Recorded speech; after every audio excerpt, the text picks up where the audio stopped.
Mais la question se fait, de toute façon on les avait prévenus. Si le gouvernement prend en charge, on vous rembourse. Donc c'est pas un problème. Tout ça c'est pris en charge.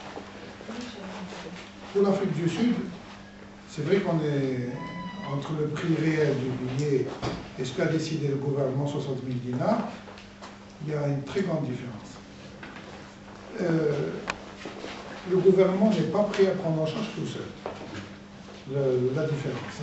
Bon, miser 60 000 dinars et on verra comment ça se passe. Mais ameuter, comme on dit, les sponsors. Donc, on va dire les niveaux de sponsors, c'est quoi? Les niveaux de sponsors, c'est celui qui prend un avion, le sponsor senior, le sponsor, celui qui achète quelques billets pour certains, celui qui achète des packages. Il y a des entreprises qui veulent faire cadeau à leurs employés avec. Donc tout ça, c'est des différences. En plus de tout ça, on va mettre peut-être 2 avions aux couleurs d'équipe nationale. Des avions, pas ceux qui vont aller en Afrique du Sud peut-être. Hein. Ça va être des 737, c'est sûr qu'ils iront en Égypte. C'est sûr, au risque de nous faire caillasser. Mais c'est des avions qui seront surtout sur Paris, sur Marseille, sur la France, là où on est visible. Donc le dessin final va être fini ces jours-ci et on va le vendre. On va le vendre à un grand sponsor. Et tout ça, c'est dans le package pour diminuer le prix on ne va pas le prendre nous comme bénéfice net, mais il rentrera dans la diminution du prix du billet. Donc on va mettre 2. S'il y a plusieurs sponsors, chacun veut son logo sur l'avion. On mettra. Bon, mais certains déjà commencent. Jésus, vous êtes là, maintenant chez l'Égypte. Donc il y a certains. Ils ont peur, c'est vrai, c'est mon avion, il ne faut pas qu'il aille en Égypte. Je ne sais pas pourquoi ils ont tous, sauf, bon, on a les nationaux, il n'y a aucun problème. Bon, certains, bon, c'est de la provocation. Il n'y a pas de provocation, puisque Air France et la British l'ont fait pendant des années, leurs avions sillonner le monde, avec l'équipe nationale, championnat du monde, etc., Coupe du monde, etc. Personne n'a trouvé à redire. Tout de suite, mais l'idée fait son chemin. On peut aussi tout vendre, c'est-à-dire, vous savez qu'on transporte aussi l'équipe nationale gratuitement, à Durban. Donc ils vont partir d'un point de France, je ne vous dirai pas, c'est à eux de vous dire, le président de la FAF vous dira, sur Durban directement. Donc je peux vous le dire, hein, c'est peut-être une première, l'équipe nationale algérienne va être à Durban. Donc c'est le quartier général des rêves d'Urban. Donc ils ont tout loué, c'est un endroit magnifique, sécurisé et tout, le stade et tout.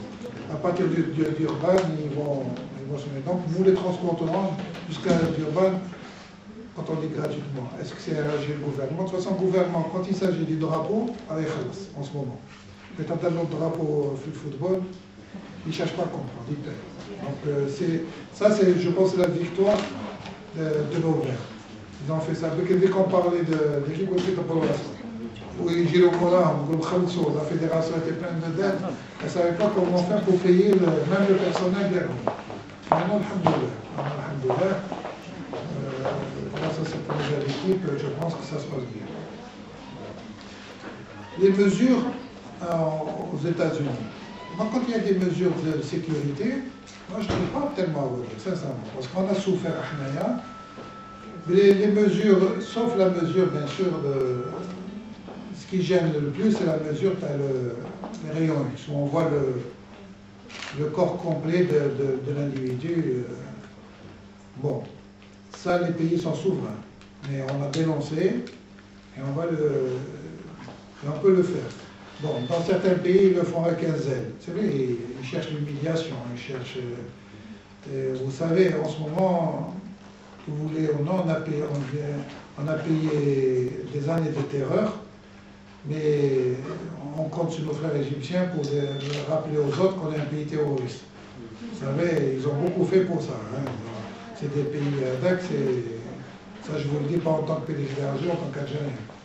La responsabilité va à l'Égypte, ils nous ont tellement sali avec leurs médias inconsciente et tout. Heureusement, on a été à la hauteur, on n'est pas parti dans la boue, on discutait avec eux. Mais ils ont été en dessous du niveau des nations, j'ai dit, les moins civiques. Hein. Bon, je pense que, moi j'ai discuté avec l'ambassadeur Tana à Washington, M. Balé, je pense que ils sont un peu précipités, parce que au ils ne mettent pas à jour leur... il n'y a pas de coordination entre eux aussi. Hein. Donc c'est les autorités qui prennent ces décisions, c'est pas le même... Ça peut ne pas être une autorité politique. Hein. C'est une autorité aéroportuaire. Ils sont très puissantement, ils ont pris des décisions, mais ça se négocie. Je pense que vis-à-vis d'autres pays, nos aéroports sont très sûrs. Le problème, pourquoi les États-Unis l'ont fait, parce qu'ils n'ont jamais audité nos aéroports. C'est ça le problème. Les autres pays, que vous voulez ou non, ils ont des vols sur New York. Donc leurs aéroports sont audités par l'autorité de l'aviation civile. On n'a pas de vol sur New York, on l'a demandé. On attend qu'ils auditent et le jour ils verront parce que il y a l'audit qui est plus difficile, c'est celle des Canadiens. Beaucoup plus difficile que les Américains. On est audité, on a l'autorisation des Canadiens. Bon, bien sûr, avec des petites corrections à prendre qu'on est en train de faire. Mais je pense que notre aéroport, nos aéroports sont assez sûrs. Les vols qui viennent vers les États-Unis, il faut renforcer la sécurité chez nous, tout le temps, il faut être vigilant, les nouveaux moyens, les nouveaux espaces, l'information aussi. Quand on m'a dit qu'on doit donner la liste de nos passagers, on le fait depuis tout le temps. Hein. Avec le Canada, on le fait depuis 2 ans. Quand il s'agit de la France, on a essayé de le coalition. Moi, ça ne me dérange pas, sincèrement. Puisque eux, ils me donnent la liste zéro. On reçoit la liste complète des passagers avec les détails requis. C'est des instructions fermes en matière de sécurité. Si on ne les donne pas, on nous empêche d'aller chez eux. Donc moi, en tant que transporteur, ça ne me dérange pas, puisque je reçois. C'est des échanges tout à fait normaux, dans un monde qui est en proie à la violence. Donc, tout ce qui est mesures de sécurité préventive, moi je suis pour. Excusez-moi, je ne suis pas contre. Les mesures humiliantes, c'est vrai, dès que tu as le scanner, c'est... Bon, c'est vrai que ça fait genre viol et tout de l'intimité avec, mais bon, si on doit le faire, la réciprocité, rien ne nous empêche de le faire. Hein.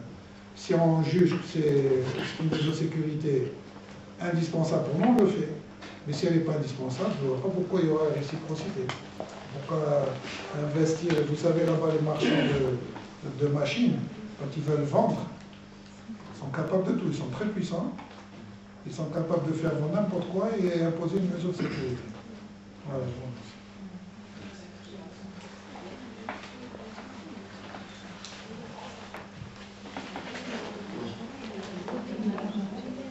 J'ai moi-même une question. Vous avez parlé de recrutement de nouveaux pilotes par la compagnie Air Algérie. Nous savons qu'il y a eu un problème concernant des pilotes qui ont été en formation par la compagnie Khalifa et qui ont été pris en charge par la suite par le gouvernement. Est-ce que dans le cadre de ce recrutement, vous avez pris des dispositions à ce qu'il soit prioritaire ou quelque chose de ce genre par rapport au recrutement de nouveaux pilotes? Oui, merci. C'est vrai qu'on a pris c'est pas le gouvernement d'abord qui avait décidé, mais d'abord nous trouvons des pilotes formés, payés, la formation payée. Pourquoi je ne les prendrais pas? C'est vrai que tout ce qui était Khalifa à l'époque, imitait les gens. Moi, excusez-moi, je ne suis pas effarouché. Moi, j'ai de l'argent, des pilotes formés, 147 jeunes, des Algériens, de surcroît. Je ne vois pas pourquoi je ne les prendrais pas. Donc, je les ai pris.